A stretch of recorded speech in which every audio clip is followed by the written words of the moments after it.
На минатата наша пресконференција поставивме неколку прашања од областа на образованието, на кои како одговор добивме само краток политички текст, веројатно составен од скапиот тим на PR тимот, вработен во општина Прилеп, преплатен со пари од граѓаните.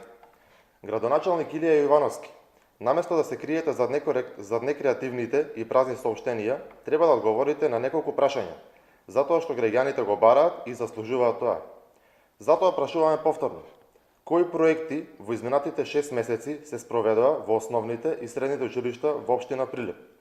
Дали според електронскиот систем за јавни набавки, прилепските училишта имаат постапки за јавни набавки согласно законската процедура? Доколку не е запазена законската процедура, повторно го повикуваме јавното обвинителство да покрене соодветна истрага и да подигне обвиненија со цел утврдување за кривична одговорност кај оние кои се огрешиле пред законот. Градоначалниче, должите одговор и за тоа која е причината околу закаснетото продолжување на мандатите на ВД директорите. Дали како причина се јавува неможноста да го положат испитот за директори, дали како причина за закаснувањето се јавува нивната неспособност или лошата хигиена во училиштата. Прашуваме повторно: дали се побарани средства од општината за реализација на некаков проект во училиштата и ако се побарани, за каков проект станува збор?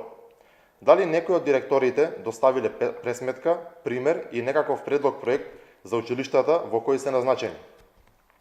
Како за крај, повторно ве прашуваме дали презедовте нешто околу срамната физичка пресметка за која зборува целиот град, помеѓу претходната ВД директорка и актуелна ВД директорка во едно основно училиште во градов.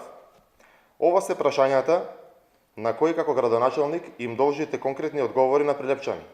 Наместо за обиколување со празни партиски соопштенија, бидете доблесен и одговорете на истите. Како што најавувавте во предизборната кампања, отвореност и транспарентност во работењето. Прилепчани бараат одговори и прилепчани заслужуваат многу подобро од ова што успеавте да го понудите.